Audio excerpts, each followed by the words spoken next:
नमस्कार, स्वागत है आप सभी का द इकोनॉमिस्ट में। तो कैसे हैं आप सब? आशा करता हूं कि आप सब बढ़िया हैं। तो शुरुआत करते हैं एक कोट के साथ। A little progress each day adds up to big results. तो धीरे धीरे करके जो भी आप काम कर रहे हो, जो भी जिस भी प्रोजेक्ट के लिए आप तैयारी कर रहे हो या एग्जाम के लिए तैयारी कर रहे हो, तो धीरे धीरे रोज रोज थोड़ी थोड़ी तैयारी करो उसकी। ओके, तभी जो है ना अच्छे रिजल्ट्स आपको मिल पाएंगे। अगर ये सोचोगे कि जब एग्जाम आएगा तो उससे एक महीना पहले तैयारी कर लेंगे या एक हफ्ते पहले तैयारी कर लेंगे, तो फिर बात बनने के चांसेस बहुत कम है। हर एक एग्जाम यहाँ पर अगर आपको क्लियर करना है तो उसके लिए डेडिकेशन चाहिए। डेली थोड़ा थोड़ा पढ़ना होगा और यहाँ पर सबसे इंपॉर्टेंट बात है रिवीजन। तो अभी के लिए जो एक नया पैटर्न में यहाँ पर लेकर आया हूं, जिसमें हम इकोनॉमिक टाइम्स भी डिस्कस करेंगे, prelims, mains answer writing. Okay, तो जो हमारे जो एडिटोरियल्स होंगे तो उसमें आपको मेंस आंसर राइटिंग के बारे में पता चलेगा।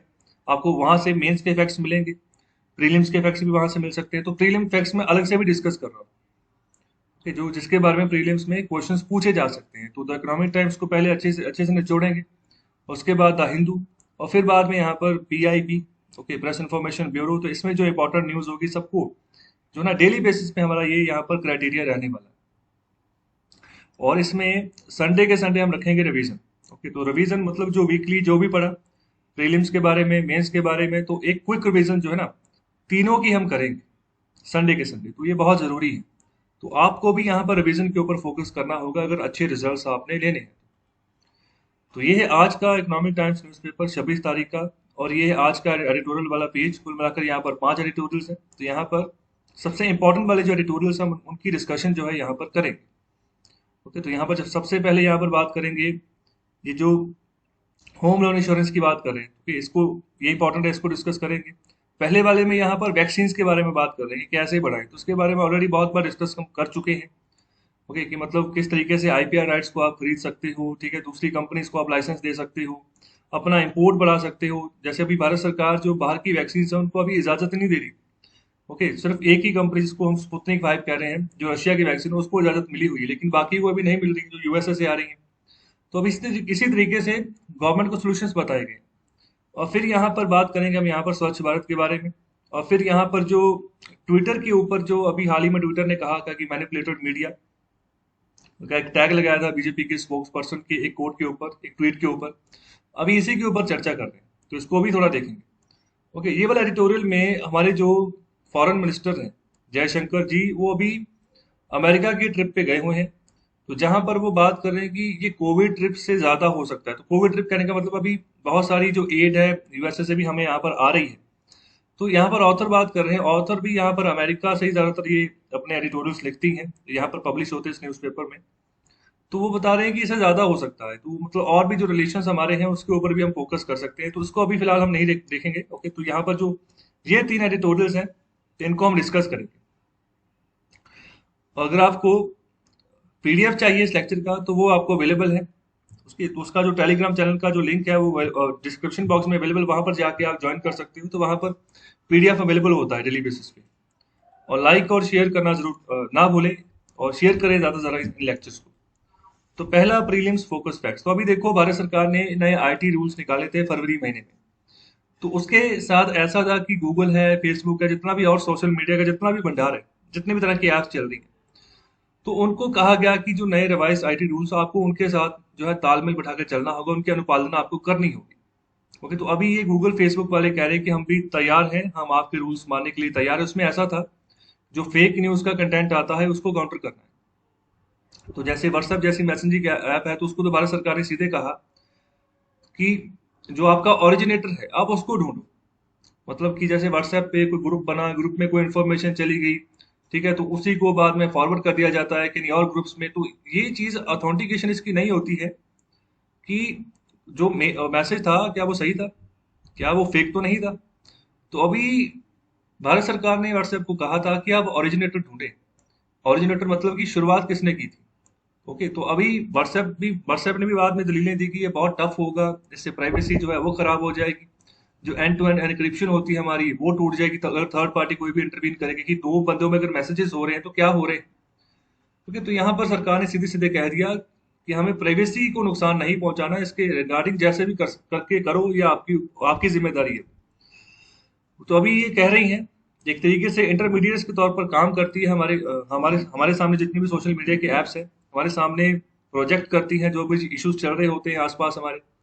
तो अभी कह रही है कि हम भी जो है मतलब अनुपालना करके चलेंगे। ओके, तो पहले ये मतलब कंप्लाई नहीं कर रहे थे, अभी भारत सरकार ने सीधे सीधे कहा है कि अगर नहीं करोगे तो क्रिमिनल एक्शन होगा। ओके, तो ये आईटी रूल्स ये कहते हैं। तो अभी अगर मार्केट की बात करें ना, तो मार्केट के हिसाब से इंडिया सबसे बड़ी मार्केट है सोशल मीडिया प्लेटफॉर्म्स के लिए, चाहे आप गूगल की बात कर लो, चाहे आप फेसबुक की बात कर लो, इंस्टाग्राम व्हाट्सएप की बात कर लो, इन सब के लिए सबसे बड़ी मार्केट है। अगर जितने भी और वर्ल्ड की लार्जेस्ट इंटरनेट फर्म्स हैं उनके लिए भारत ही बड़ी मार्केट है। ओके, तो ये चाह रही हैं कि हम अभी कंप्लाई करके चलेंगे, भारत सरकार जिस तरीके से कह रही है उस हिसाब से हम मानकर आगे बढ़ेंगे। और दूसरा जो फैक्ट है, अभी देखो 2-3 महीने पहले की बात है, फरवरी मार्च की ही बात है ये। तब ऐसा हुआ कि ट्विटर के साथ भी ना भारत सरकार का थोड़ा यहाँ पर उस समय भी मतलब एक टकराव चल रहा था, जैसे अभी चल रहा है ना, अभी बीजेपी के स्पोक्स पर्सन के चलते चल रहा है कि वहां पर टैग हटाइए मैनिपुलेटेड मीडिया का।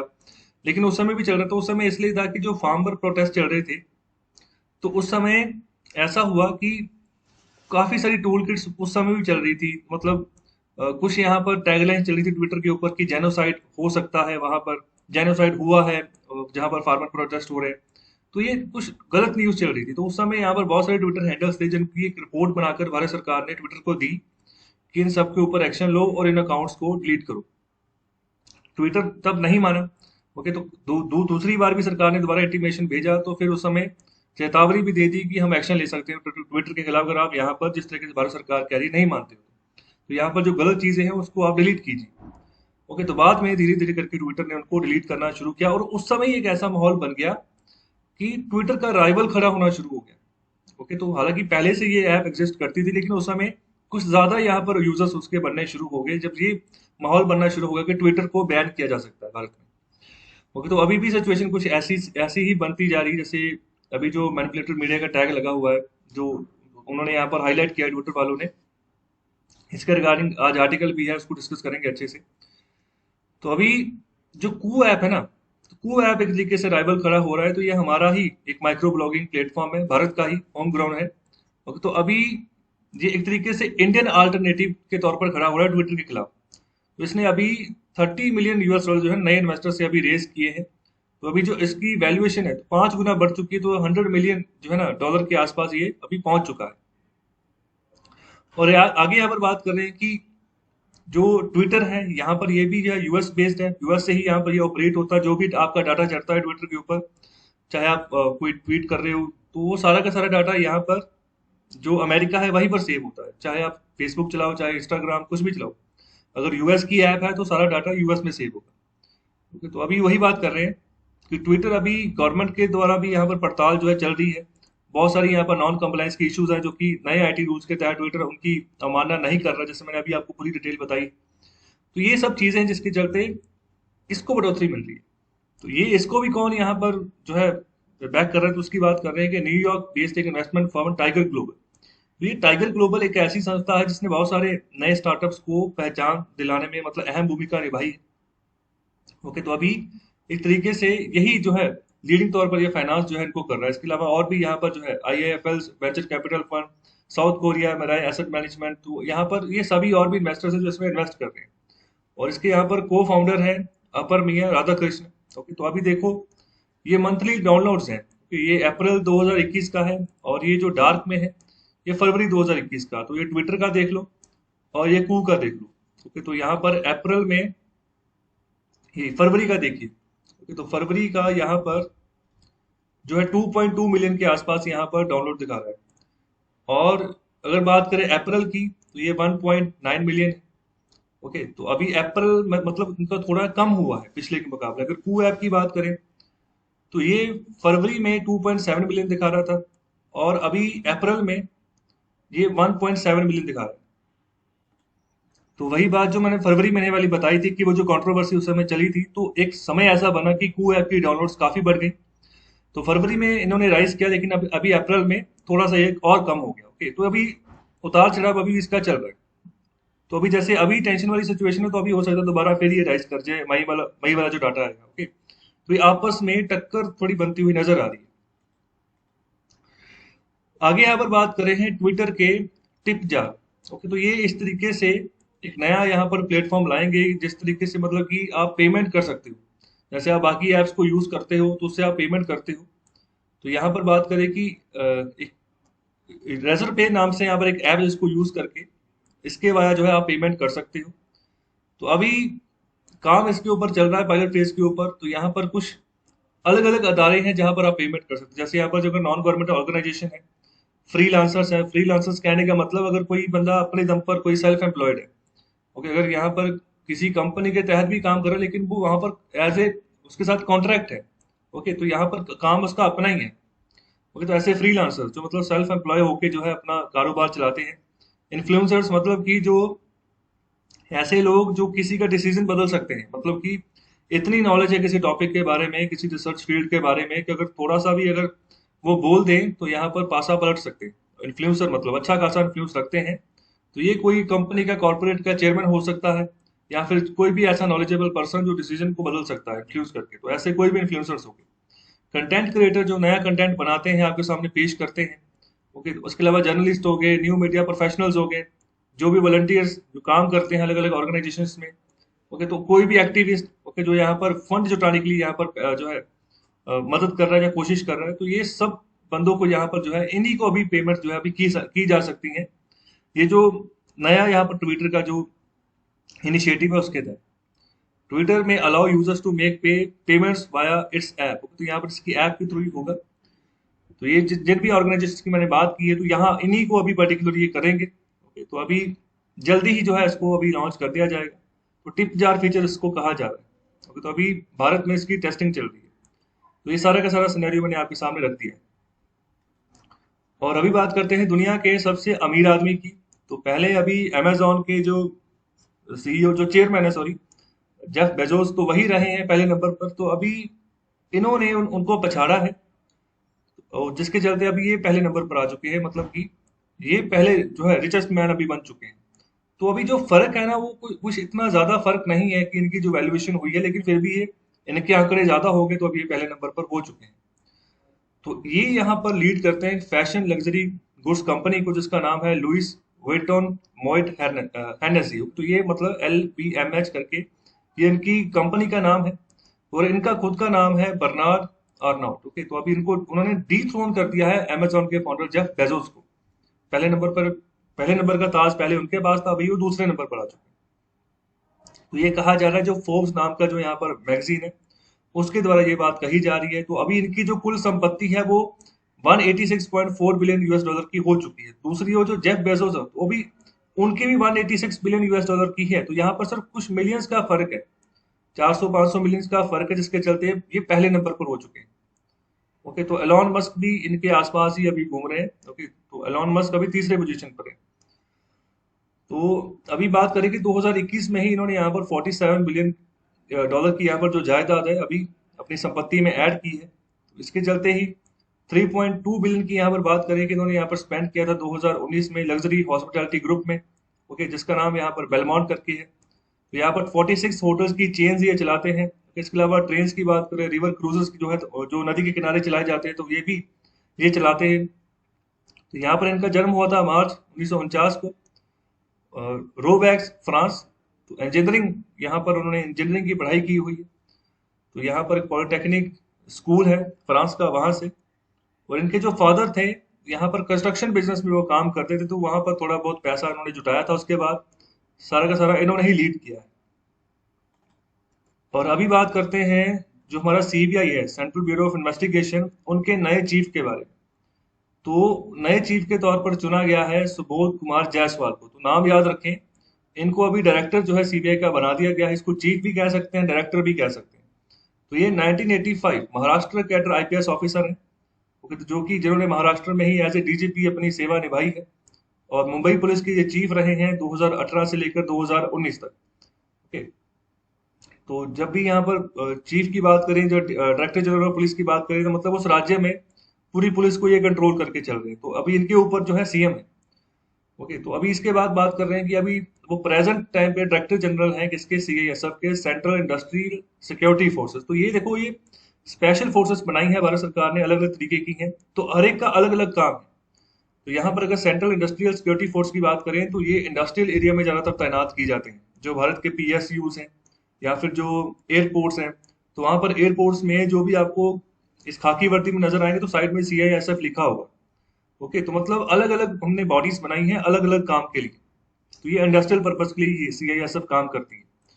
ओके, तो ज्यादातर जो बंदे सीबीआई के निकल के सीबीआई के लिए जो यहाँ पर अपॉइंट में थे ना, जैसे हम बात करें तो कोई सब इंस्पेक्टर आ गया, इंस्पेक्टर आ गया, तो वो भी सीआईएसएफ के थ्रू ही निकलते हैं ज्यादातर। ओके, तो अभी इसके अलावा और बहुत सारी फोर्सेस होती हैं, जैसे मैं बीएसएफ की बात करूं, बॉर्डर सिक्योरिटी फोर्सेस, तो सिर्फ और सिर्फ उसका काम होता है कि बॉर्डर की सिक्योरिटी का ध्यान रखना। इसके अलावा आईटीबीपी आ जाती है, Indo Tibetan border police. Okay, तो ये यहाँ पर जो हमारा तिब्बत के साथ जहां जहां पर भी बॉर्डर है, जिसको हम चाइना के साथ बॉर्डर बोलते हैं, एक्चुअली हमारा वो बॉर्डर तिब्बत के साथ है, जिसके ऊपर की चाइना ने जबरन कब्जा किया हुआ है। ओके, तो वहां पर उसके लिए आईटीबीपी। ओके, तो वहां पर वही उन्हीं बॉर्डर्स के आसपास उनको आप तैनाती उनकी देखोगे। ओके, तो इसी तरीके से सीआरपीएफ होती है, सेंट्रल रिजर्व पुलिस फोर्स। तो ये हर एक राज्य में एक या दो हेडक्वार्टर, एक राज्य में एक हेडक्वार्टर आपको देखने को मिलेगा जहां पर ये रिजर्व पुलिस फोर्स को रखा जाता है। ओके, तो इसका इस्तेमाल कहीं पर भी हो सकता है, उसी राज्य में भी किया जा सकता है अगर यहाँ पर जो राज्य का अगर अपना पुलिस बल जो है वो कमजोर पड़ जाता है, या उनकी यहाँ पर नंबर ऑफ जो पर्सनल उनकी कमी हो गई है, तो तब यहाँ पर रिजर्व जो पुलिस फोर्स बची है उसका हम इस्तेमाल करते हैं। ओके, तो इस तरीके से ये अलग अलग यहाँ पर फोर्सेज हैं हमारे यहाँ पर। और अभी पढ़ें जो यहाँ पर सीबीआई है उसके बारे में, तो यहाँ पर ये शुरुआती हमारी जो है इन्वेस्टिगेटिंग एजेंसी है भारत की, जो किस मंत्रालय के तहत चलती है, तो यहीं पर कंफ्यूजन हो जाती है बच्चों को। ये चलती है ministry of personnel public grievances and pensions के तहत। ओके, तो ये ना तो मिनिस्ट्री ऑफ होम अफेयर्स के तहत चलती है, ना ही मिनिस्ट्री ऑफ डिफेंस के तहत चलती है। ज्यादातर देखो सिक्योरिटी पॉइंट ऑफ व्यू से हम इनको मिनिस्ट्री ऑफ होम अफेयर्स के अंतर्गत ही मानकर चलते हैं कि इसी के अंतर्गत चलती होगी, लेकिन ऐसा नहीं। सीबीआई यहाँ पर ministry of personnel public grievances and pensions के तहत चलती है, तो अलग से ये मंत्रालय है इनका। तो ओरिजिनली जब ये बनाई गई थी तो यहाँ पर जो रिश्वतखोरी के केसेस होते थे, गवर्नमेंट करप्शन के जो केसेस होते, तो उनके लिए इनको जिम्मेदारी दी गई थी। और आगे 1965 के बाद की बात कर रहे हैं कि इस समय फिर इनको इनकी यहाँ पर जुरिडिक्शन एक्सपेंशन की गई, इनको यहाँ पर और भी पावर्स दी गई। जैसे अगर कोई केंद्रीय कानून जो है, जो गवर्नमेंट ऑफ इंडिया ने इन्फोर्स किए हुए, अगर उनको कोई ब्रीच करता है, ठीक है, तो उसके चलते भी ये मतलब इन्वेस्टिगेशन करेंगे। इसके अलावा जो भी यहाँ पर जो अलग अलग राज्य है भारत सरकार, वहां पर कोई ऑर्गेनाइज क्राइम होता है, कोई इंटरनेशनल केसेस यहाँ पर डिस्कस करने हैं, तो उसके ऊपर भी अभी यही काम करते हैं। मतलब कि अगर ऐसा कोई केस निकल आया जिसके बारे में उस राज्य की पुलिस जो है हाथ खड़े कर रही है, तो उस समय कहा जाता है, जब वो राज्य भी खुद कह देता है कि सीबीआई को केस हम यहाँ पर ट्रांसफर करेंगे, तो यहाँ फिर जो जिनके साथ कोई इंसिडेंट हुआ होता है वो भी कई बार मांग करते हैं कि सीबीआई से जांच हो।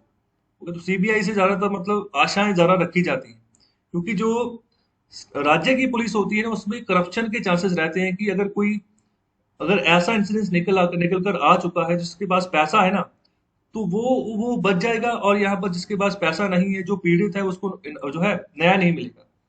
जैसे उन्नाव वाला केस हुआ था यूपी में, तो वो कुछ ऐसा ही था, क्योंकि वो जो लड़की थी उसके जो पिताजी थे उनको भी मार दिया गया, तो वो बीजेपी का ही खुद का एमएलए था। ओके, तो उनको बाद में सस्पेंड निकाल दिया गया पार्टी से। ओके, तो ये सिनेरियो यहाँ पर कई बार बन जाता है, तो इसीलिए यहाँ पर ज्यादातर विश्वास लोग करते हैं सीबीआई के ऊपर। और आगे अगर बात करें तो यहाँ पर और भी बहुत सारे जो इकोनॉमिक क्राइम्स होते हैं उसके ऊपर भी ये जांच बिठाती है। जो स्पेशल क्राइम कुछ हो जाते हैं, या और भी जो केसेस निकल कर आते हैं करप्शन के, मतलब इन सभी मुद्दों के ऊपर ये काम करती है। कि जैसे आगे आगे बात कर रहे हैं, तो जो हमारा राइट टू इन्फॉर्मेशन एक्ट है, तो इससे भी एक्सपेंशन है इसको, कि मतलब ऐसा नहीं कि हम राइट टू इन्फॉर्मेशन एक्ट लगाकर सीबीआई से पूछताछ कर सकते हैं कि आपने फलाने फलाने केसेस में क्या पड़ताल की, क्या आउटकम निकला, बताएं हमें, ऐसा नहीं कर सकते। तो ये ध्यान रखें, प्रीलिम्स में जब यहाँ पर क्वेश्चंस बनते हैं तो वहां पर यही चीजें यहाँ पर डाली जाती हैं कंफ्यूज करने के लिए। तो यहाँ पर सिंगल पॉइंट, यहाँ पर पॉइंट ऑफ कॉन्टेक्ट लाइजन के तौर पर यहाँ पर काम करती है विद इंटरपोल। तो इंटरपोल यहाँ पर इंटरनेशनल पुलिस को हम बात करते हैं, मतलब अगर भारत की ओर से कोई भी ऑर्गेनाइजेशन जो डील करती है इंटरपोल के साथ, वो सीबीआई ही है, ध्यान रखें इसका।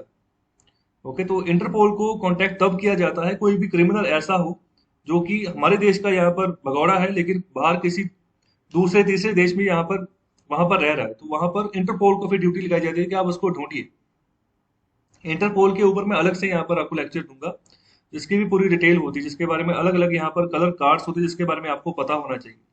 तो इंटरपोल का हेडक्वार्टर कहाँ है? फिलहाल मुझे आप ये बताइए, तो और यहाँ पर ये कितने मेंबर कंट्रीज हैं जो यहाँ पर इस बॉडी में पार्टिसिपेट करती हैं? सीबीआई का हेडक्वार्टर है न्यू दिल्ली में। फाउंडर इसके गवर्नमेंट ऑफ इंडिया है। तो यहाँ पर 1963 को बेसिकली इसको फाउंड किया गया, क्योंकि जो नया ढांचा इसका बना था। और इसको जो शुरुआत में बनाया गया था ना, तो ये 1942 में बना था पहले। तो उस समय इसको नाम दिया गया था एसपीई का, स्पेशल पुलिस एस्टेब्लिशमेंट। फिर बाद में 1963 में यहाँ पर सीबीआई का नाम इसको मिला था। तो फिर वो जब यहाँ पर इफेक्ट में आया तो 1965 में वो इफेक्ट में आया, ministry of personnel public grievances and pension. तो ये नाम याद रखें। और आगे यहाँ पर बात कर रहे हैं कि जो भारत में मानसून आने वाला है, तो यहाँ पर एग्रीकल्चर सेक्टर के लिए काफी फायदेमंद होने वाला है। तो अभी देखो जून सितंबर तक मानसून चलता है, उसके बाद रिट्रीटिंग मानसून होता है। तो यहाँ पर फिलहाल मानसून की बात कर रहे हैं। ओके, तो अभी नॉर्मल रहेगा और यहाँ पर सूखा नहीं पड़ेगा। ओके, तो इसका एक रीजन है। रीजन क्या है कि यहाँ पर फिनोमेना होता है एल नीनो का, कि एल नीनो ला नीना यहाँ पर एक कंसेप्ट होता है। तो अभी एल नीनो की बात करें कि अभी अगले 6 महीने तक यहाँ पर ये नहीं बनेगा। कहाँ पर नहीं बनेगा इसको डिटेल में मैं आगे बताता हूँ। तो यहाँ पर वही बात कर रहे हैं कि भारत का जो एग्रीकल्चर है ज्यादातर मानसून के बेस के ऊपर हम चलते हैं आगे। अच्छा मानसून हो जाए तो जिन क्षेत्र में जो ट्यूबवेल कनेक्शंस की वगैरह यहाँ पर ये चीजें नहीं हो पाती हैं, तो वो जो बारिश आती है नेचुरली, तो उसी से वो आगे जो है अपनी उपज निकालते हैं, तो उनको फायदा रहता है। तो ये बात कही जा रही है यहाँ पर। एक ऑस्ट्रेलियन ब्यूरो ऑफ मेट्रोलॉजी है, तो यहाँ पर वो कह रहा है कि अभी जो रेन डिस्टरप्टिंग जो एल नीनो है, तो वो अभी अगले 6 महीने तक ये नहीं बनेगा। ओके, तो ये पैसिफिक ओशियन और यहाँ पर एक दायरा है यहाँ पर, तो वहां पर वो नहीं बनेगा। ओके, तो अभी देखो अगर जब ये बनता है ना, तो बहुत नुकसान करता है। इस तरीके का सिचुएशन हो जाता है कि बहुत सारे एरियाज में मतलब सूखे वाला जो है ना वो सिचुएशन हो जाता है, और बारिश बहुत कम होती है।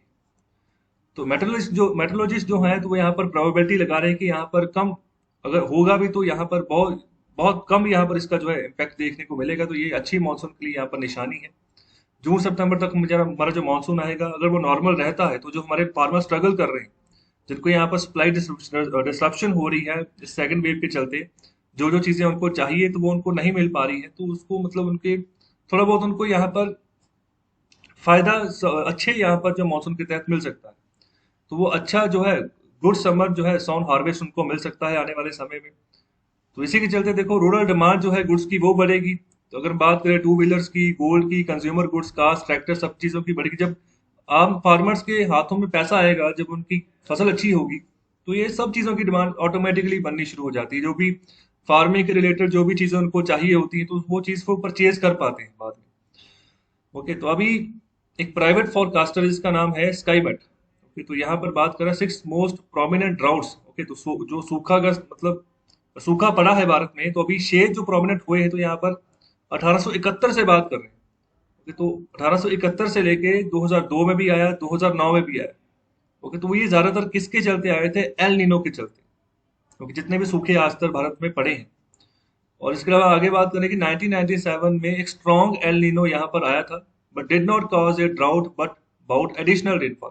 तो एक मतलब 1997 में ही ऐसी सिचुएशन बनी थी कि एडिशनल रेनफॉल हमें देखने को मिला, इसके आने के बावजूद भी सूखा नहीं पड़ा। और आगे यहाँ पर बात करें जी ईएनएसओ होता क्या है। तो यहाँ पर अगर इसकी बात करें, तो ये फेनोमेना वही है कि जो सरफेस वाटर होता है ना, जो हमारा इक्वेटोरियल पैसिफिक ओशियन है, तो वो नॉर्मल टेम्परेचर से ज्यादा गर्म होना शुरू हो जाता है यहाँ पर समुद्र का पानी। ओके, जब ये आता है, तो एक तो नॉर्मल टेम्परेचर कितना रहता ही रहता है, लेकिन इससे ज्यादा गर्म होता है। जब ज्यादा गर्म हो जाए तो ये इसका इम्पैक्ट पड़ता है अलग से। तो यहाँ पर जो वार्म ईएनएसओ यहाँ पर जो कंडीशंस होती हैं, तो वो क्या करती हैं, सूखा वेदर जो है ना वो बनाना शुरू कर देती है जो लैंड एरियाज है वहां पर। और जो रेनफॉल है वो भी कम होना शुरू हो जाता है। ओके, तो ये एक यहाँ पर कंसेप्ट है, इसका कंसेप्ट है। तो ईएनएसओ का यहाँ पर मतलब है El Nino southern oscillation. Okay, El Nino southern oscillation, इसका नाम याद रखें। 2019 और 20 के अकॉर्डिंग ये बात कर रहे हैं कि यहाँ पर प्रेवलेंस देखने को मिला किसका? ला लीना। तो ला लीना बिल्कुल इसके उलट है। मतलब अगर ये बारिश इसके चलते बारिश रुक रही है ईएनएसओ के चलते, यहाँ पर सूखा पड़ रहा है, तो ये इसके उलट होगा। उसका इसके उलट मतलब कि अच्छी खासी बारिश हो रही, सूखा वगैरह नहीं पड़ रहा। ओके, तो ये ला लीना देखा गया है अभी 2019 में भी, 20 में भी। इसलिए हमारे यहाँ पर जो अभी प्रोडक्शन निकली है दोनों फिजिकल ईयर्स की, तो अच्छी खासी निकली है, वहां पर खराब नहीं निकली है। तो इसी के चलते यहाँ पर बात करें कि इंडियन सब कॉन्टिनेंट को यहाँ पर ला नीना इफेक्ट अभी देखने को मिला है। मॉनसून रेन यहाँ पर 10% अबाव नॉर्मल इन 2019 और 9% अबाव नॉर्मल लास्ट ईयर, मतलब ज्यादा थी जितना यहाँ पर हम नॉर्मल लेकर चलते हैं। दोनों में फर्क यही है, जो एल नीनो है यहाँ पर अबाव एवरेज सी सरफेस टेम्परेचर हो जाता है पीरियडिकली। तो यहाँ पर ये ज्यादातर होता है east central equatorial Pacific. Okay, तो ये वाला जो ओशन का एरिया है वहां पर, तो ये वार्म फेस यहाँ पर ना उसको रिप्रेजेंट करता है ईएनएसओ साइकिल का। तो लानिना की बात करें, ये पीरियोडिक कूलिंग होता है। ओके, सी सरफेस टेम्परेचर्स का ठंडा हो जाता है। तो ये ईस्ट सेंट्रल इक्वेटोरियल पैसिफिक यहाँ पर बात करें तो वहां पर सेम पोजीशन की बात करें तो ये देखो, एक है नॉर्मल ईयर, एक है यहाँ पर एल नीनो ईयर। तो देखो, ये जो हमारा यहाँ पर एटमोस्फेयर है तो यहाँ पर विंड्स चलती हैं, ट्रेड विंड्स चलती हैं। ओके, तो एक को बोलते हैं ईस्टर्ली, एक को बोलते हैं वेस्टर्ली। जो यहाँ पर ईस्टर्न वाले फ्रंट से, जैसे आप देखो, अगर ये यहाँ पर भारत आता है आगे जाकर, तो ये वाला आगे वाला फ्रंट भारत का ये पूरा ईस्टर्न पोर्शन है। ईस्टर्न वाले फ्रंट से अगर भारत की और यहाँ पर कोई विंड्स चल रही है तो हम बोलते हैं उसको ईस्टर्लीज।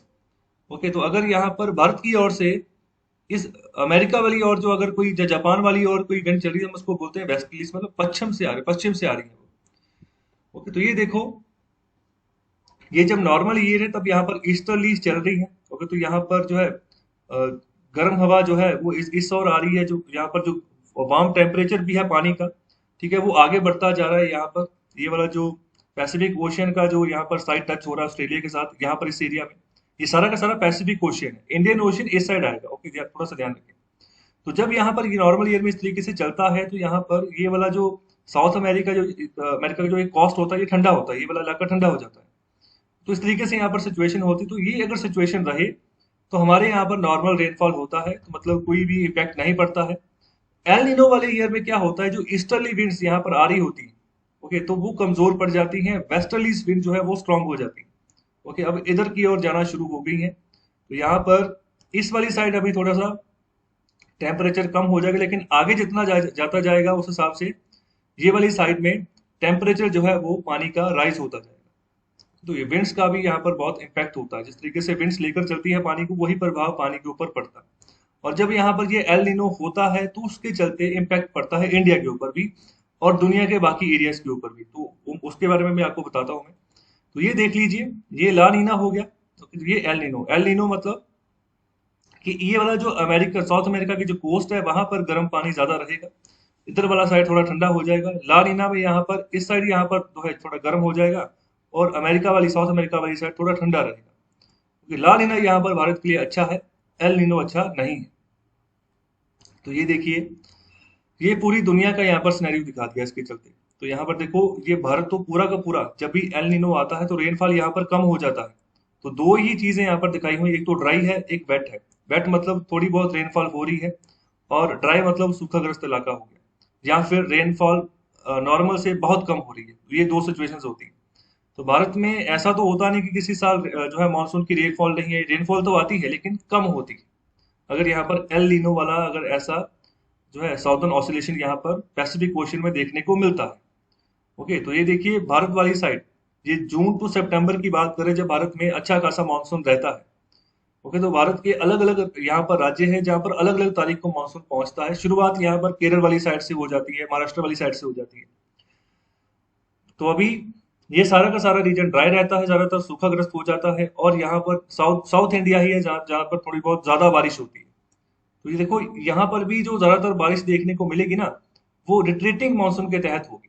लेकिन फिर भी जो यहाँ पर जो जून से अप्रैल, जो जून से सितंबर का जो महीना चल रहा है, तो उस समय भी अच्छी खासी बारिश आपको देखने को मिल जाएगी। ये भी देख लो, ये अफ्रीकन कॉन्टिनेंट है तो ऊपर वाला तो पूरा यहाँ पर रेगिस्तान ही है, तो और ड्राई रहता है वो। ओके, नीचे की ओर भी यहाँ पर ड्राइनेस शानी शुरू हो जाती है। ये ऑस्ट्रेलिया वाला पोर्शन देख लो, गर्मी बढ़ जाती है, ड्राइनेस यहाँ पर भी रहती है। तो ये यूएसए की बात कर ले, ओके, तो यहाँ पर नीचे वाला एरिया इनका वेट रहता है, बाकी भी अलग अलग कोने हैं जहाँ पर ड्राइनेस रहती है। साउथ अमेरिका की बात कर लो, यहाँ पर ब्राजील काफी तरीके से यहाँ पर ड्राइनेस रहता है, सूखा यहाँ पर पड़ा रहता है। तो ये सिचुएशन बन जाती है एल नीनो के चलते, रेनफॉल में मतलब काफी गिरावट आ जाती है। आगे बढ़ते हैं,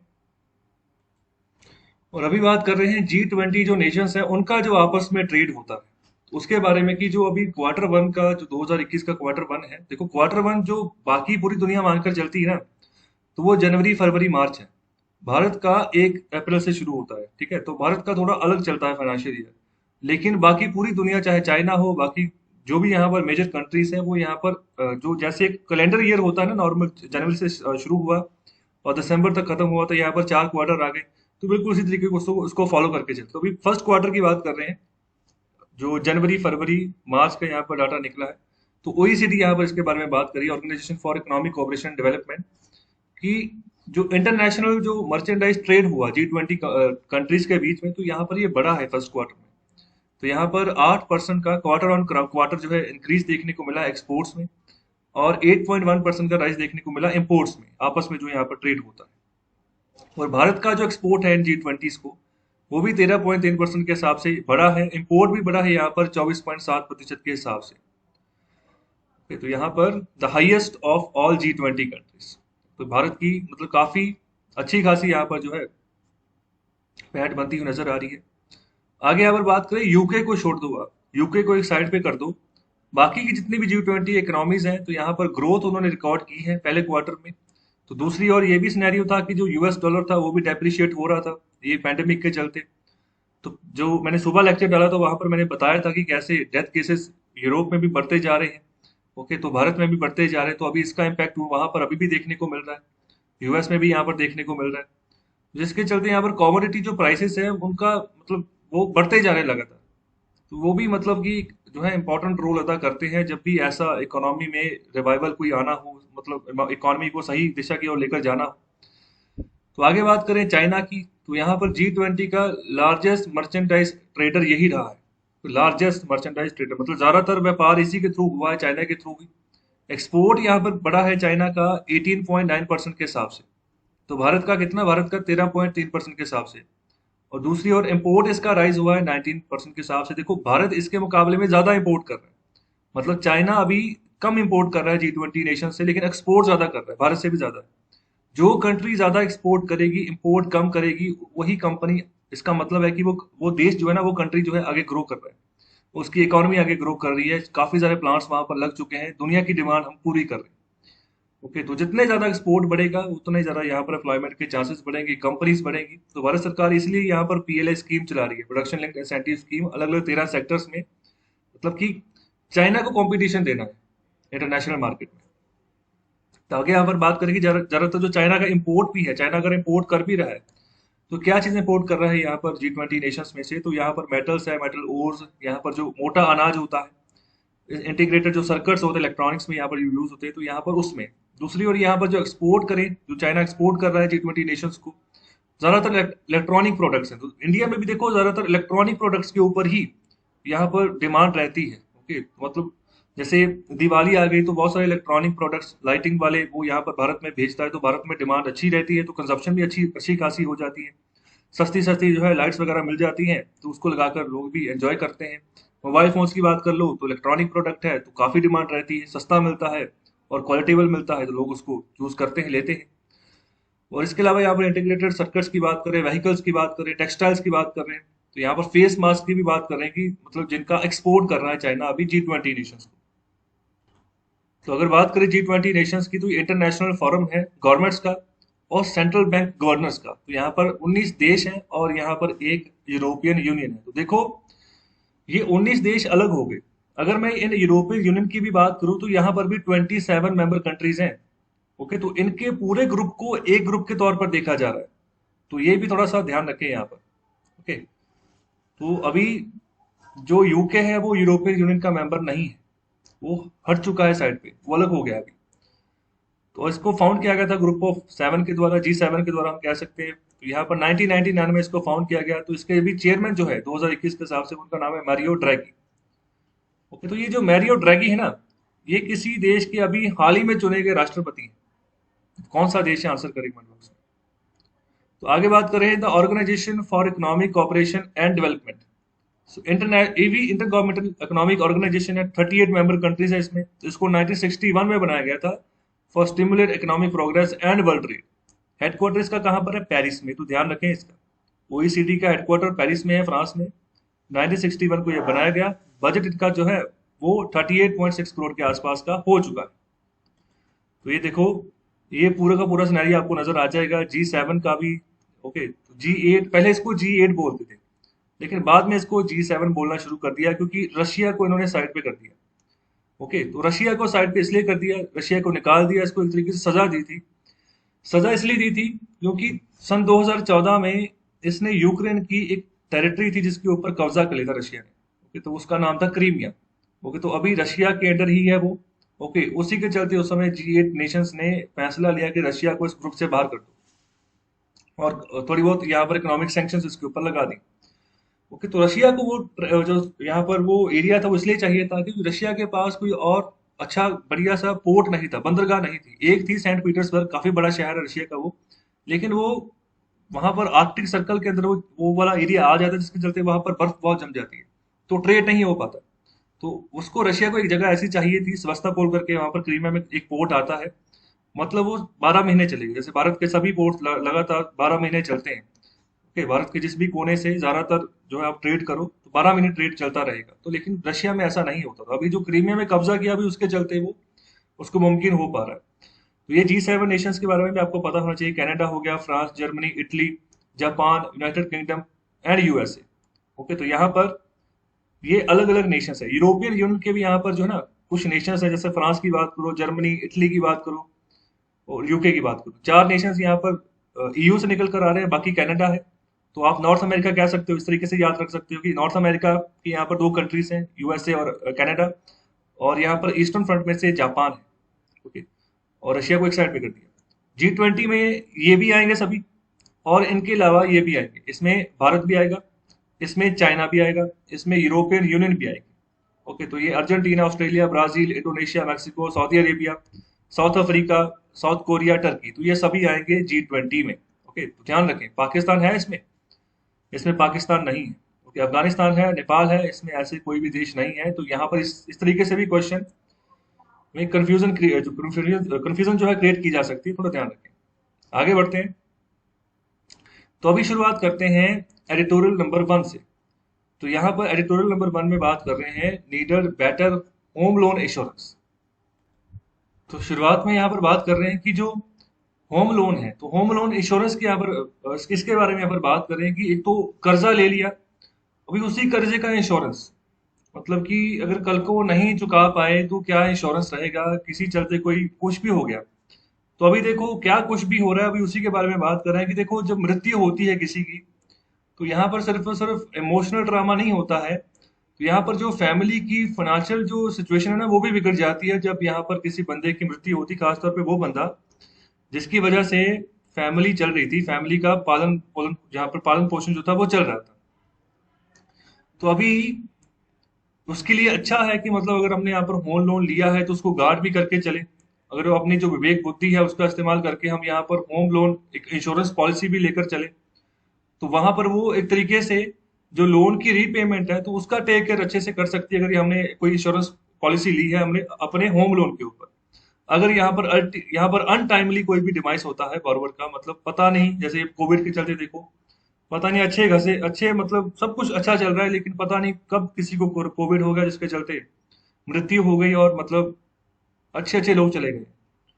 ओके, तो ये सिचुएशन अभी बनती जा रही है। अभी इसी के रिगार्डिंग ऑथर अपनी जो है ना सजेशन दे रहे हैं कि सही करो इसको, ये जो मॉडल है इसको सही करना होगा, होम लोन इंश्योरेंस वाला जो मॉडल है। तो पैंडेमिक ने बहुत सारी जिंदगियां ले ली हैं ऑलरेडी। यहाँ पर ऐसे भी लोग बहुत सारे थे जिन्होंने ऐसी विवेकता दिखाई थी कि मतलब होम लोन इंश्योरेंस पॉलिसी उन्होंने ली हुई थी। लेकिन यहाँ पर अगर ऐसी पॉलिसीज की बात करें, would not kick in in case of Covid victims. मतलब बाकी तो सब जगह जहां पर भी अगर कोई इलनेस हुई, अगर कोई कैंसर से पीड़ित था या फिर कोई और डिजीज था तो उसके चलते तो उसने यहाँ पर इंश्योरेंस पॉलिसी ने उसको कवर कर दिया, लेकिन कोविड के जो विक्टिम्स है उसको कवर नहीं कर रही। ओके, जो लोगों ने यहाँ पर इंश्योरेंस पॉलिसी ली हुई है अपनी, तो यहाँ पर उसी के चलते ऑथर बात करें कि हमें चाहिए एक अच्छा बेटर डिजाइन चाहिए ये जो जो भी होम लोन इंश्योरेंस प्रोडक्ट है उनके लिए। तो यहाँ पर सभी तरीके की जो भी यहाँ पर प्रॉब्लम्स उनको उनको कवर करके चलो। सिर्फ ऐसा नहीं कि स्पेसिफिक जो इलनेस है, बीमारियां हैं, सिर्फ उन्हीं को आप यहाँ पर कवर करो। तो यहाँ पर उसी उसी के रिगार्डिंग बात करें कि पैंडेमिक ने अभी स्पॉटलाइट में ला दिया यहाँ पर बहुत सारे होम लोन इंश्योरेंस प्रोडक्ट्स को। तो मतलब कि अभी वो फेल हो चुके हैं, जिनकी डेथ डेथ जो है कोविड के चलते हो रही है, उनको यहाँ पर कोई बेनिफिट नहीं मिल रहा है। तो यहाँ पर जो होम लोन इंश्योरेंस है तो उसको यहाँ पर डिजाइन करो कि यहाँ पर जो सर्वाइविंग फैमिली मेंबर्स हैं तो उनके ऊपर जो बर्डन आएगा वो कम हो, जो कि आने वाले समय में जो भी यहाँ पर जितना बड़ा यहाँ पर होम लोन था उसकी वो रीपेमेंट कर पाए, जिस भी उनके फैमिली के डिगीज पर्सन ने लोन लिया था, आगे फर्दर जो फैमिली मेंबर्स हैं वो कर पाए। तो तभी कर पाएंगे ना जब उस पर्टिकुलर बंदे ने जो इंश्योरेंस पॉलिसी ली है और वहां पर जो कोविड के चलते अगर डेथ हुई तो कोविड को भी अगर उसमें इंश्योरेंस पॉलिसी को शामिल करते हो तो इससे क्या होगा, इससे जो फैमिली मेंबर्स हैं उनके ऊपर भी बर्डन नहीं आएगा, और जो यहाँ पर लैंडर्स हैं जो जिन बैंकों से पैसा गया या फिर जिस इंश्योरेंस कंपनी से पैसा गया उनके उनके ऊपर भी यहाँ पर बर्डन नहीं आएगा। ओके, तो इस तरीके से अगर यहाँ पर हम चलते हैं तो ज्यादातर बैंकों से ही लोन लिया जाता है, तो थोड़ा सा ध्यान रखें, इंश्योरेंस कंपनी का यहाँ पर काम होता है इंश्योर करके चलना, तो इसीलिए यहाँ पर प्रीमियम लेती है वो लोगों से। और आगे यहाँ पर बात करें जो लाइफ इंश्योरेंस कवर्स हैं तो यहाँ पर ज्यादातर उनको बंडल किया हुआ है होम लोन्स के साथ। यहाँ पर कुछ यहाँ पर इलनेस रखी हुई जिसके चलते यहाँ पर बात करें कि हम यहाँ पर प्रोविजन देते हैं कि होम लोन के तहत जो इंश्योरेंस पॉलिसी है आपको यहाँ पर प्रोटेक्ट करके चलते हैं। ओके, तो यहाँ पर कह रहे हैं कि इलनेस ना देखो आप।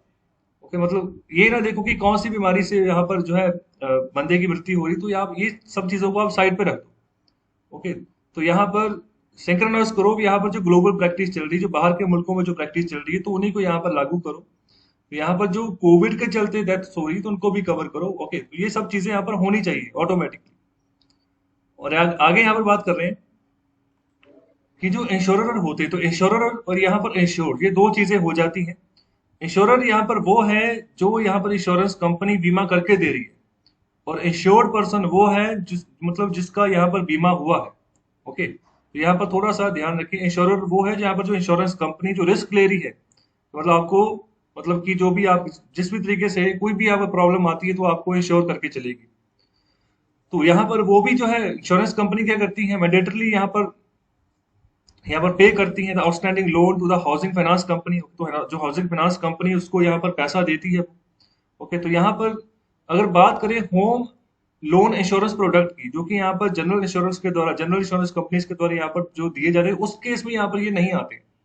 ओके, उस केस में यहाँ पर इंश्योरेंस यहाँ पर नहीं दी जाती काफी एरियाज में। जैसे यहाँ पर बात कर रहे हैं कि यहाँ पर जो ये ऐसी जो पॉलिसीज होती हैं तो यहाँ पर कवर किया जाता है death due to specified illness. जैसे यहाँ पर कैंसर की बात कर लो, हार्ट अटैक की बात कर लो, ओके, या पर्सनल एक्सीडेंट हो गया उसकी बात कर लो, लेकिन यहाँ पर डेथ ड्यू टू कोविड इसको यहाँ पर शामिल नहीं किया जाता। तो उसी के चलते यहाँ पर जो इंश्योरेंस कंपनीज है यहाँ पर जो सेटलमेंट का जो क्लेम होता है ना उसको यहाँ पर जड़ से खारिज कर देती है, जो भी यहाँ पर आउटस्टैंडिंग होम लोन होता है डिकीज का, जिसने यहाँ पर जिस बंदे ने भी लोन उठाया होता है। ओके, क्योंकि यहाँ पर वो टर्म नहीं होती जिसके चलते फिर वो यहाँ पर रिजेक्ट ही कर देती कि आपको क्लेम बनता ही नहीं है। ओके, क्योंकि आपकी मृत्यु जो हुई है वो कोविड के चलते हुई है, या तो यहाँ पर जो स्पेसिफाइड जो बीमारियां अगर उसके चलते होती तो आपका इंश्योरेंस हम करते। ओके, आपका जो भी क्लेम बनता हम आपको क्लेम देते। तो यहाँ पर सोल्यूशन यही है कि अच्छा डिजाइन इन प्रोडक्ट्स का तैयार की जाए। तो यहाँ पर बहुत सारे ऐसे होम लोन प्रोटेक्शन स्कीम्स हैं और भी यहाँ पर प्रोटेक्शन इंश्योरेंस स्कीम्स हैं कि जो एक टाइम प्रीमियम के साथ आती हैं। तो ऑथर यहाँ पर कह रहे हैं कि प्रीमियम को एडवांस करो तो यहाँ पर उसको लोन का ही हिस्सा बना लो। ओके, तो एक यहाँ पर जो प्रीमियम है उसको एडवांस बना लो, तो लोन का ही हिस्सा बना लो, और यहाँ पर उसको रिकवर करते जाओ। जो बाकी की आपको पेमेंट आएगी, जो जो भी मौके की जो पेमेंट आएगी, जो भी ब्याज की जो पेमेंट जाती है या जो किस्त जाती है उसके रिगार्डिंग यहाँ पर बात करें तो वो कुछ सेंस बनती है। ओके, तो इस तरीके से पूरा जो प्रोडक्ट का मॉडल है उसको थोड़ा ठीक करने की यहाँ पर बात कही जा रही है। तो अभी हम बात करने जा रहे हैं एडिटोरियल नंबर 2 की। तो यहाँ पर बात करें रेट्रोफिट स्वच्छ भारत टू कोविड। तो अभी भारत की बात करेंगे, भारत के 6.5 लाख जो विलेजेस हैं तो अभी उनके सामने एक नई जो है ना जंग उनके सामने खड़ी है, जो कि कोविड-19 के साथ उनको लड़नी है।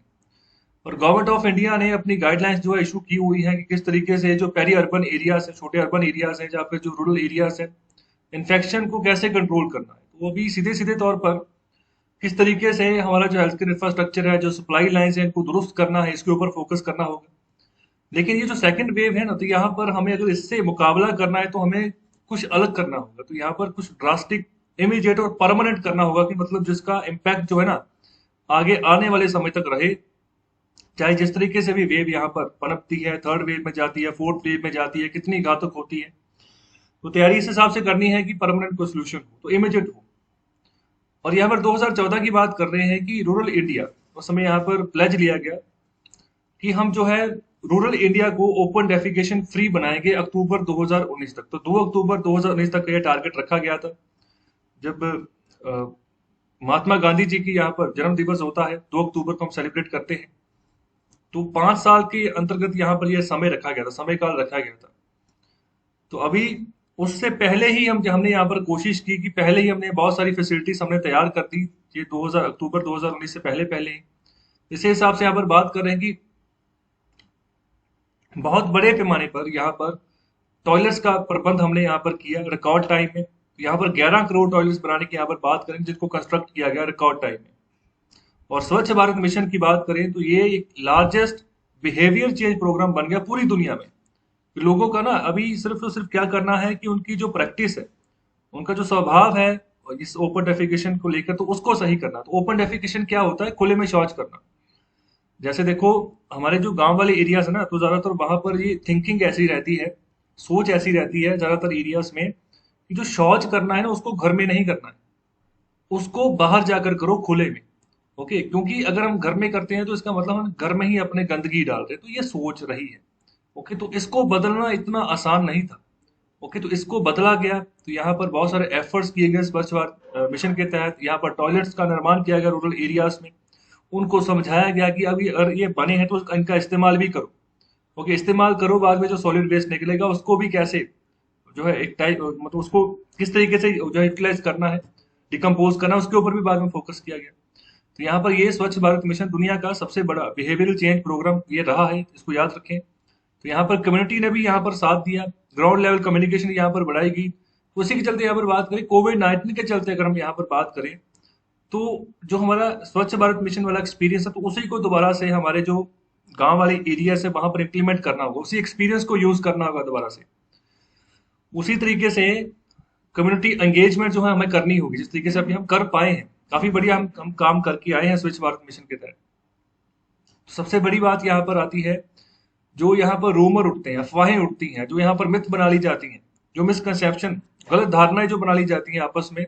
ओके, तो पहले तो उनको उनको यहाँ पर सही करना होगा। ओके, तो यहाँ पर ये चीज ना हो कि अंडर एस्टिमेशन लगाकर ही लोग चलते रहे कि कुछ नहीं होने वाला है, कोविड-19 कुछ भी नहीं है, सिर्फ ऐसे हवा ही है बस, और मतलब हमें ऐसे ही बोल रहे हैं मास्क वगैरह लगाओ। अगर यहाँ पर वैक्सीन लग रही है फिर भी हो रहा है, तो फिर क्या फायदा वैक्सीन लगवाने का? तो ये सब चीजें हैं, अंडर एस्टिमेशन नहीं करना है इन सब चीजों का। तो यहाँ पर बात करेंगे, if information overload has been the bane for urban citizenry, villagers and small town residents can be severely under informed. तो अगर यहाँ पर जो इन्फॉर्मेशन की यहाँ पर बात करते हैं कि अगर इसी तरीके से रूमर्स वगैरह फैलते जाएंगे ना, तो देखो इन्फॉर्मेशन तो बहुत ज्यादा हो गई। तो यहाँ पर जो हमारे जो शहरी इलाकों में जो लोग रह रहे हैं, गांव में लोग रह रहे हैं, जो छोटे कस्बों में लोग रह रहे हैं, तो वो मतलब फिर अंडर इन्फॉर्म्ड ही रहेंगे। असली जो जानकारी वो तो फिर उनके पास जा ही नहीं रही। ओके, तो बहुत ज्यादा जानकारियां चली जाएंगी, ओवरलोड हो जाएगा, तो उसका भी यहाँ पर दिक्कत आएगी कि सच क्या है झूठ क्या है। तो अभी ये सब चीजों को हमें यहाँ पर फोकस करना होगा। तो ये शराब बन जाएगी यहाँ पर लोगों के लिए, जो ओवर इन्फॉर्मेशन है, जो बिना किसी सिर पैर की इन्फॉर्मेशन है। ओके, जो जिसको कि ऐसे ही अफवाह के तौर पर पास आउट कर दिया जाता है, तो ये इस तरीके से शराब का मतलब काम करेगी। ओके, नुकसान कर देगी।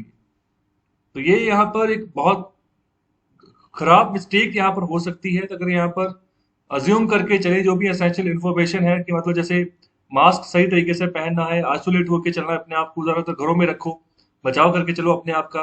टेस्टिंग करवानी है, अगर आपको लगता है कि कैसे सिम्टम्स निकल कर आए हैं तो कोरोना हो सकता है, तो टेस्टिंग करवाइए।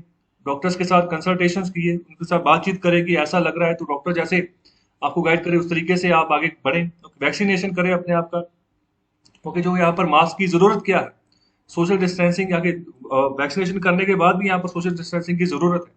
ओके, तो आगे यहाँ पर बात करें, facility of free vaccination in government hospitals has percolated down to the last village.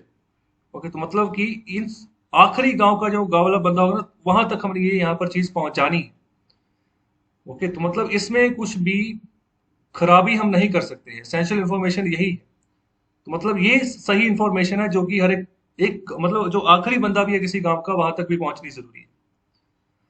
और इसके अलावा जो कंटेंट है, जो यहाँ पर कैरेज है कोविड प्रोटोकॉल्स का, इसके अलावा जो वैक्सीन फैक्ट्स हैं, ओके, तो उनको भी यहाँ पर जो है ना सही तरीके से हमने एड्रेस करना है, सेंसिटिवली एड्रेस करना है। लोगों को बताना है कि क्या जो है फायदे होंगे अगर वैक्सीन आप करवा लोगे, नुकसान है तो क्या नुकसान है, तो उसके बारे में हेजिटेंसी आपने नहीं रखनी। क्यों नहीं रखनी, तो ये अच्छे तरीके से बताना होगा। तो जितने भी हमारी 22 ऑफिशियल लैंग्वेजेस हैं भारत के संविधान में शेड्यूल 8 के तहत, जिनको यहाँ पर ऑफिशियल लैंग्वेजेस का दर्जा मिला हुआ है, ओके, तो चाहे जितनी 22 लैंग्वेजेस जो है 22 लैंग्वेजेस हैं या फिर जो 700 डायलेक्ट्स हैं, तो ये 22 लैंग्वेजेस में भी अलग अलग डायलेक्ट्स निकल कर आते हैं।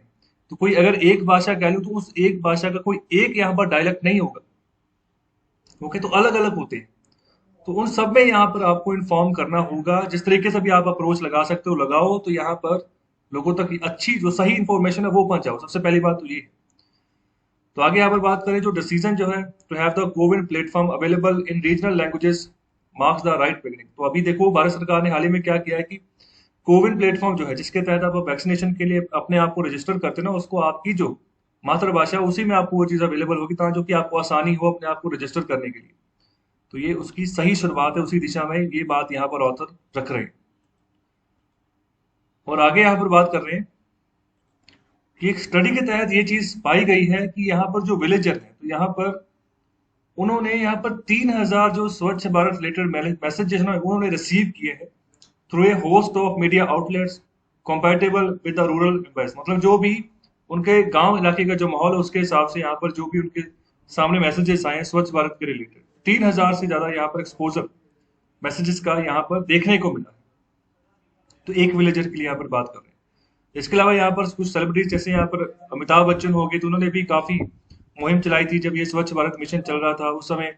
जैसे बंद दरवाजा नाम की मुहिम इनके द्वारा चलाई गई थी, ओके। तो अभी इसके अलावा बात करें अक्षय कुमार की, तो इन्होंने भी यहाँ पर जो है एक मूवी आई थी इनकी, ओके, टॉयलेट करके, टॉयलेट एक प्रेम कथा, ओके। तो वो भी उसके चलते भी यहाँ पर दर्शाने की कोशिश की गई थी कि किस तरीके से जो है जो स्वच्छ भारत मिशन जो है उसको हमें आगे आगे जो है इम्प्रूवमेंट करना है, किस और जो बिहेवियर चेंज है ना वो लेकर आनी। जैसे मतलब मानसिकता जो है गांव के एरिया में कि मतलब बाहर में ही शौच करना है जो है वो सही है, घर में अगर शौचालय बना लेते तो वो गलत है, तो उसको सही करने की यहाँ पर कोशिश की गई थी। और इसके अलावा यहाँ पर बात करें कि एक करेक्टर यहाँ पर बनाया गया सेल्समैन सुच्चा सिंह के नाम का रेडियो के ऊपर, तो वो भी इसीलिए यहाँ पर एक तरीके से दर्शाता था कि टॉयलेट्स का इस्तेमाल क्यों आपको करना चाहिए, ओके। तो यहाँ पर आगे बात करें कि कोविड की मिटिगेशन के चलते अगर इसको खत्म करना है कोविड-19 को, तो इसी तरीके का जो एक सेट है आपको बनाना होगा। यहाँ पर बिहेवियर है ना, तो उसमें बदलाव लेकर आना होगा लोगों के लिए। उसके लिए यहाँ पर इन्फ्लुएंसर्स चाहिए जो कि इन्फ्लुएंस कर सके, ओके, जो कि जो समझ सके सिचुएशन को, और यहाँ पर उस वहां अपनी बात रख सकें और लोगों को समझाएं कि किस तरीके से आप जो है कोविड-19 से अपने आप को बचा सकते हो, कितना जरूरी है, ओके। तो यहाँ पर लोकल अपील जो है वो ज्यादा मजबूती से काम करेगी। तो आगे यहाँ पर दूसरी बात कर रहे हैं वैक्सीन हेजिटेंसी की, मतलब कि झिझकपन है कि मतलब वैक्सीन नहीं लगवानी, तो रूमर्स बहुत ज्यादा है कि खराब कर सकती है, कुछ भी हो सकता है।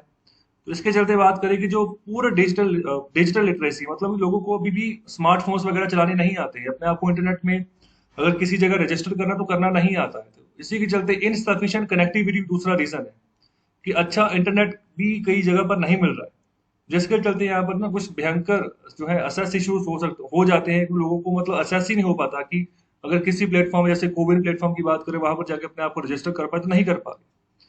तो उनको ये भी नहीं पता किस तरीके से जो वैक्सीनेशन स्लॉट्स है उनको बुक करना है।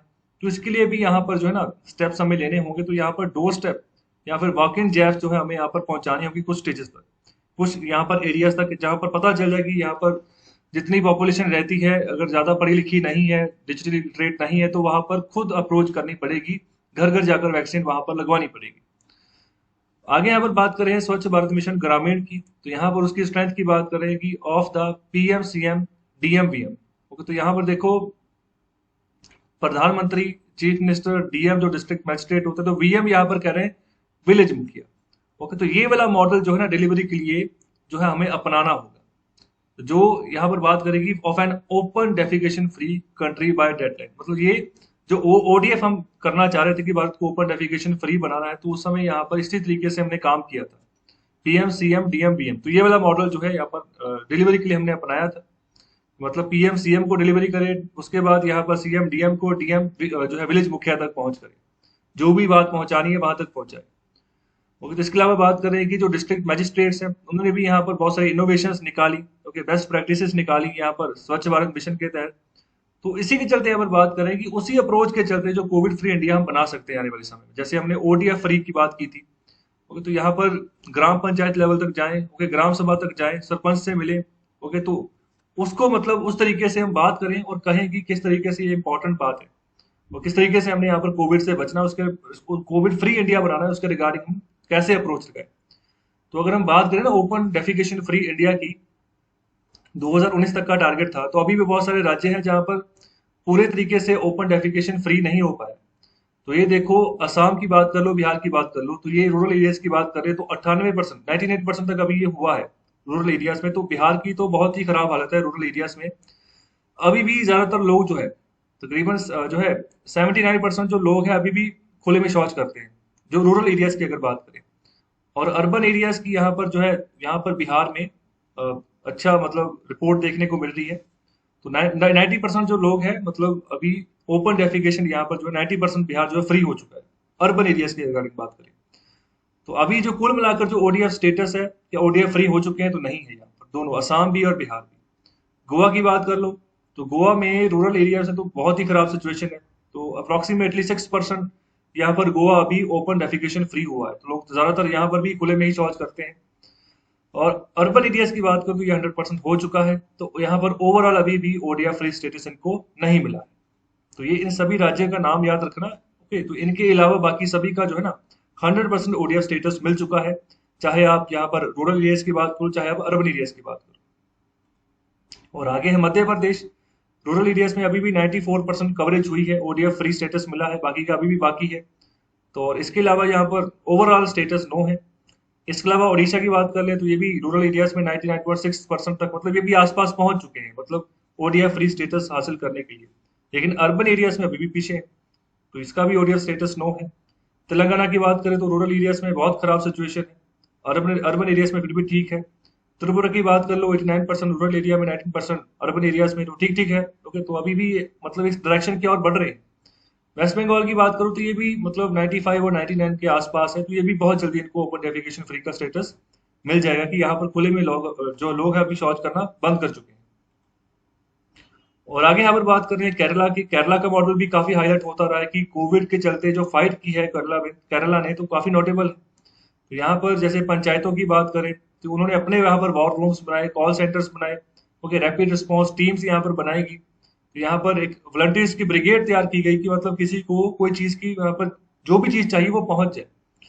अगर किसी भूखे को खाना चाहिए तो खाना मिले। ओके, वैक्सीनेशन चाहिए वहां पर वैक्सीनेशन प्रोवाइड हो, जहां भी इसके रिलेटेड और ड्रग्स चाहिए वो यहाँ पर पहुंच जाए। तो इसलिए चलते यहाँ पर न्यूली इलेक्टेड जो पंचायत लीडर्स हैं, तो यहाँ पर बहुत सारे राज्यों में तो उन्होंने अभी यहाँ पर वैक्सीनेशन रिजीम को यहाँ पर सेटल करने के लिए हेल्प अपनी दी है।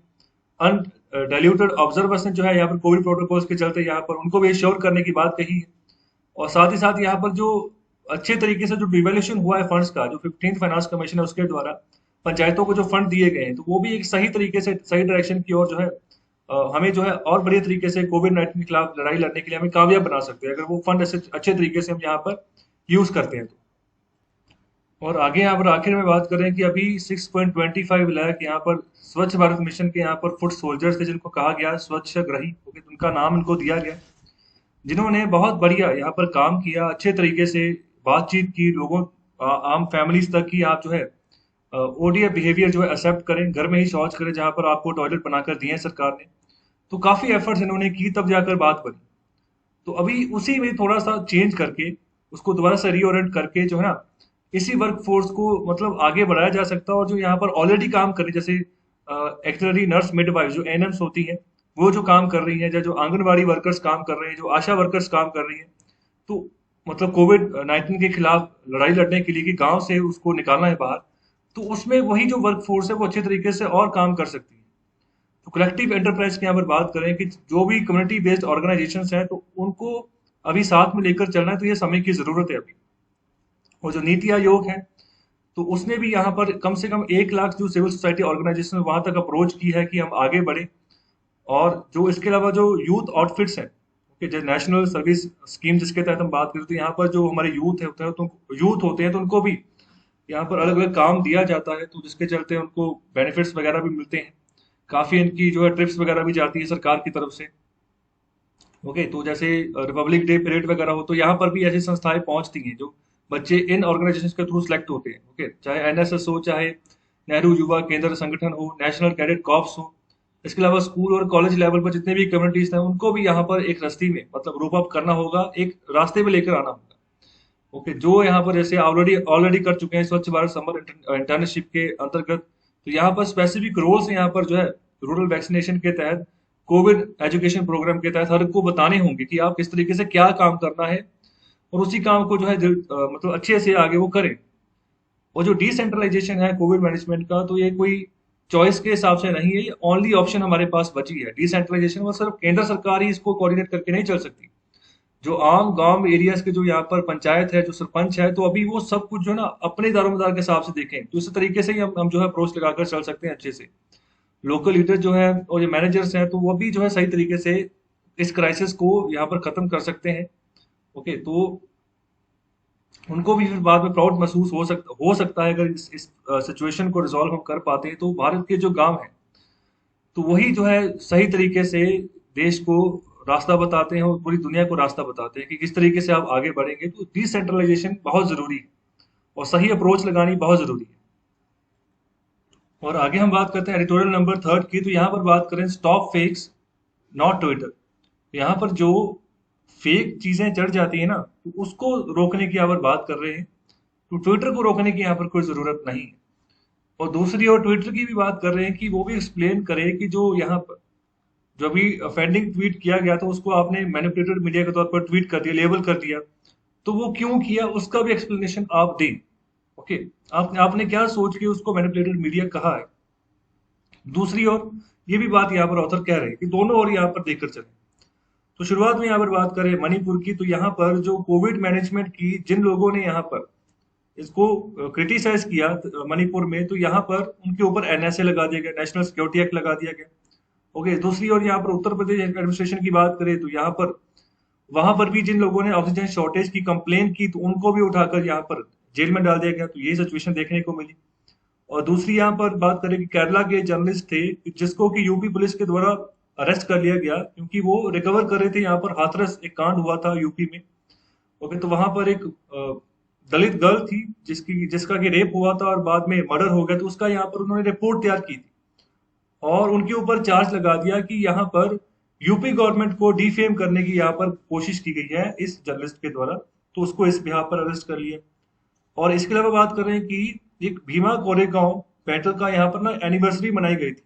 तो 200 साल पूरे हुए। तो ये 2018 की यहाँ पर बात कर रहे हैं कि 200 साल पूरे हुए थे इस बैटल को भीमा कोरेगांव में। तो जिसमें हुआ क्या था कि एक ब्रिटिश ईस्ट इंडिया कंपनी की एक दलित यूनिट थी। ओके, जिसने कि यहाँ पर जो पेशवा थे, पेशवा फोर्सेस थी उस समय की महाराष्ट्र की, तो उनके साथ मुकाबला किया और इन पेशवा फोर्सेस को हरा दिया। ओके, जैसे बाजीराव पेशवा, आप उनका वंशज का नाम सुनोगे तो वही पेशवा चलते आ रहे हैं आगे। ओके, तो इस समय में जो पेशवा रूल कर रहे थे, तो उनको हरा दिया। तो उसी की यहाँ पर ना सालगिरह 200 साल पूरे हो गए, तो उसको एनिवर्सरी उसकी सेलिब्रेट कर रहे हैं। तो यहाँ पर अ, उसका यहाँ पर इवेंट का नाम था एल्गार परिषद। ओके, तो वहां पर बहुत सारे इंटेलेक्चुअल्स आए थे, तो एक्टिविस्ट आए थे, तो उनको अरेस्ट कर लिया गया। जिन जिन का भी यहाँ पर कनेक्शन पाया गया कि एल्गार मतलब इस इवेंट में वो यहाँ पर थे, उन सबको अरेस्ट कर लिया गया। ओके, तो आपस में लड़ाई झगड़ा भी उस समय काफी हुआ था इस भीमा कोरेगांव वाले एरिया में। ओके, तो मतलब कि एक तरीके से मतलब खराब माहौल बनना शुरू हो गया। तो मराठी लोगों को लगा कि ये हमारी ही मतलब ना मतलब हार जो हुई थी उसी को मतलब दोबारा से सेलिब्रेट कर रहे, तो ये सिचुएशन बन गई। तो 3 साल के लिए यहाँ पर उनको जेल में डाल दिया गया। तो यहाँ पर कोई प्रोसिक्यूशन, कोई सुनवाई वगैरह नहीं।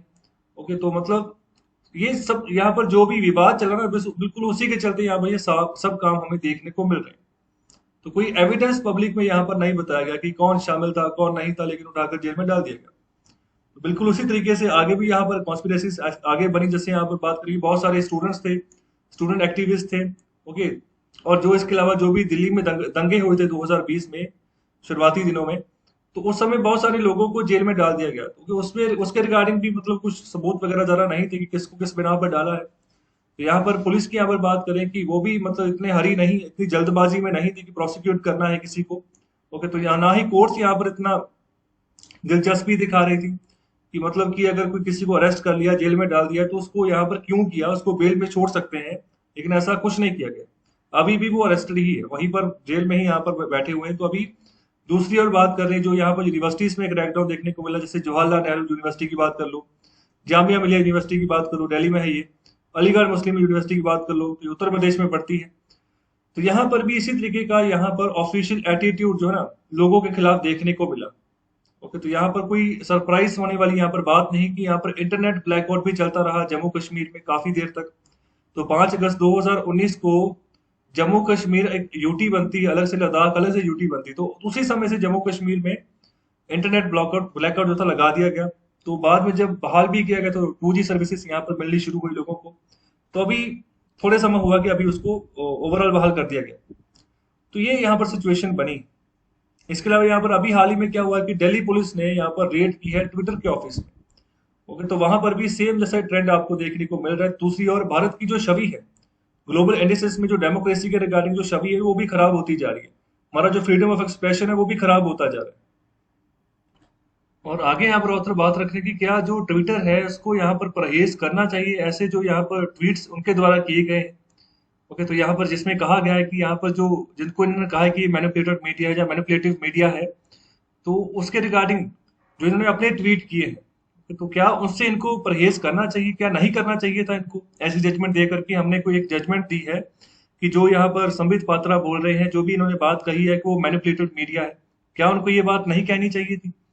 तो ये उसी के रिगार्डिंग आगे बात करें कि हम एक ऐसे एरा में जी रहे हैं जहां पर डीप फेक्स का जमाना आ गया। डीप फेक होता है कि बिल्कुल इस तरीके से कि जैसे अभी कुछ दिनों पहले ही ना जो यूके की जो क्वीन है एलिजाबेथ, उनके भी यहाँ पे एक डीप फेक वीडियो आई थी। मतलब कि वो वीडियो किसी और लेडी के द्वारा शूट की गई है स्पेशली, लेकिन वहां पर उनका चेहरा जो है ना बिल्कुल वो क्वीन एलिजाबेथ का है। ओके, तो वहां पर डीप फेक करके ऑनलाइन आप सर्च करके देख सकते हो। तो उससे मतलब ये टेक्नोलॉजी अभी डेवलप होनी शुरू हो चुकी है, डीप फेक नाम की। ओके, तो अभी वीडियोस में भी जो ना आप पहचान नहीं कर पाओगे कि वो एक्चुअल में वही बंदा है या फिर दूसरा कोई और है। तो अभी जो सही यहाँ पर जो इमेजेस है लोगों की, तो उसका यहाँ पर आइडेंटिफाई करना थोड़ा टफ हो गया है। वो तो मतलब बिल्कुल इसी तरीके से बोलते हैं जैसे बिल्कुल वही लगता है कि एक्चुअल बंदा वही है जो मतलब आपके सामने बात रख रहा है। तो ये टेक्नोलॉजी हो चुकी है। ओरिजिनल ओरिजिनल क्या है, तो इसके बारे में कुछ पता नहीं चल रहा। तो यहाँ पर अगर सोशल मीडिया प्लेटफॉर्म अगर ऐसी कोई भी इमेजेस को अगर वो यहाँ पर आइडेंटिफाई करते हैं कि ये फेक है, ये सही नहीं है, तो उनके पास चॉइस है कि जहाँ तो उनको रिफ्यूज करें कि वो आगे फर्दर कैरी ऑन नहीं करके चलेंगे, या फिर उनको कैरी करके चलते रहे आगे उसी लेवल के हिसाब से जो लेवल ऑलरेडी वहां पर लगा हुआ है। तो यहाँ पर ये इररिस्पॉन्सिबल होगा to demand that social media refrain from exercise this judgment call. तो ये एक इररिस्पॉन्सिबल बात हो जाएगी। जो ट्विटर ने किया बिल्कुल सही किया, उन्होंने अपनी रिस्पॉन्सिबिलिटी बताई है कि अगर आप कुछ भी गलत करोगे तो हम देखने वाले ऊपर बैठे हुए हैं। ओके, तो ये चीज यहाँ पर सही इसको कहा गया है उत्तर की तरफ से। तो आगे यहाँ पर बात करेंगे जो सोशल मीडिया प्लेटफॉर्म्स हैं, so do take a call on the validity of content they carry. मतलब उनको एक कॉल देनी चाहिए, जितने भी सोशल मीडिया प्लेटफॉर्म, चाहे फेसबुक हो, चाहे जो है व्हाट्सएप, चाहे इंस्टाग्राम, जहां पर भी कोई इन्फॉर्मेशन चल रही है, जो इमेजेस चल रही हैं, जो वीडियोस चल रही हैं, तो उनको यहाँ पर वैलिडिटी के ऊपर देखना होगा कि जो चीज उनके ऊपर चल रही है वो वैलिड है या फेक तो नहीं है। ओके, तो यहाँ पर इसी तरीके से उनको आप आगे जो है बढ़ना होगा। That weakens their case to be considered dumb platforms. Okay, अगर ये नहीं करेंगे तो यहाँ पर जो है मतलब गूंगे जैसे प्लेटफॉर्म होते हैं ना, उस तरीके का इनका यहाँ पर एक टैग लग जाएगा यहाँ पर लोगों के सामने। So that merely carry user generated content for which they bear no responsibility. मतलब इनकी कोई रिस्पॉन्सिबिलिटी नहीं है। जो भी यूजर जो है अपना कोई कंटेंट जनरेट करता है, अपने हिसाब से डीप फेक वीडियो तैयार करता है, इमेज तैयार करता है, उसको चलाए, तो यहाँ पर कोई रिस्पॉन्सिबिलिटी अगर ये नहीं रह रहे तो यहाँ पर ये एक डिफरेंट सिचुएशन हो जाएगी। उनका खुद का जो दायित्व है वो वीक होना शुरू हो जाएगा, ये सोशल मीडिया जितनी भी कंपनीज हैं। So in any case, social media platforms have at the core of their business model the sorting of their content and feeding different streams to different users based on their interest to create sticky audiences. तो यहाँ पर यही बात कर रहे हैं कि यहाँ पर जो सोशल मीडिया प्लेटफॉर्म ज्यादातर यहाँ पर इनका बिजनेस मॉडल ही यही होता है कि नया कंटेंट जो है वो जनरेट ऑटोमेटिकली होता रहे, तो अलग अलग स्ट्रीम्स में यहाँ पर वो उसको फीड करते रहे, और जो भी लोगों का यहाँ पर जो इंटरेस्ट होगा उसके हिसाब से अपने जो मार्केट है वो बनती रहे, और जो ऑडियंस है ना वो स्टिक रहे। जो भी वीडियो कंटेंट उनके सामने आया तो उसके साथ वो चलता रहे, चाहे वो फेक ही क्यों ना हो। ओके, तो ये भी इनका एक मॉडल रहता है, अपना जो बिजनेस मॉडल है यहाँ पर अपनी कंपनी को, अपनी एप्स को चलाने के लिए। ओके, तो इसके ऊपर भी हमें सोचना होगा। और आगे यहाँ पर बात करें कि इसी के चलते यहाँ पर this strengthens the case for regulating social media as mainstream media. तो इसी के चलते यहाँ पर बात उठती है कि सोशल मीडिया को भी हम रेगुलेट करके चलते चलें। तो इसीलिए यहाँ पर जो है ना, इंफॉर्मेशन टेक्नोलॉजी रूल्स भारत सरकार के द्वारा 2021 में लाए गए हैं कि इनको भी कंट्रोल करके चलना है। जो चीज मर्जी आप नहीं चला सकते हो, अगर कोई गलत चला रहा है तो उसको रोकना भी आपकी जिम्मेदारी है। ओके, तो अभी इनकी रिस्पॉन्सिबिलिटी इनको देखनी होगी, इनको अकाउंटेबिलिटी समझनी होगी अलग अलग यहाँ पर मैटर्स के ऊपर, चाहे कोई यहाँ पर लेबल है, चाहे यहाँ पर एक्यूरेसी है, चाहे फेयरनेस है, कुछ भी है। ओके, तो सब मुद्दों के ऊपर अभी इन्होंने इनको यहाँ पर देखना होगा। If social media are asked to behave within the parameters that guide mainstream media, so that would relieve them of the burden of defining their own boundaries. और आगे यहाँ पर बात करेंगे जो ऑनलाइन मीडिया है, तो उसकी भी यहाँ पर दो तरह के चैलेंजेस उनके सामने हैं। तो एक तो यहाँ पर प्रिंट मीडिया की बात करें तो print media do not encounter. Okay, तो दूसरी यहाँ पर बात करें कि one has to do with the speed and reach of what they carry. मतलब कि जो ये चीज, जो भी कंटेंट कैरी करके चल रहे हैं, कितनी स्पीड, कितने बड़े पैमाने पर फैल रहा है, कितनी रीच है, तो यहाँ पर इसके ऊपर यहाँ पर फोकस करके चलना होगा। तो यहाँ पर स्पीड जो है उसके ऊपर भी फोकस करना है, यहाँ पर जो गलतियां हैं उसके ऊपर भी फोकस करना है। अगर यहाँ पर कोई कंटेंट चल रहा है, गलती पाई गई है, तो उसको सही भी करना है। ओके, दूसरी ओर यहाँ पर बात कर रहे हैं जो टेक्नोलॉजीज है मैनिपुलेशन की, या वॉइस या इमेज की, जो भी यहाँ पर मैनिपुलेशन कर दी जाती है, जिसके चलते कोई मतलब हम कह सकते हैं कि फेक यहाँ पर इमेज कोई डाल दी गई, वीडियो डाल दी गई।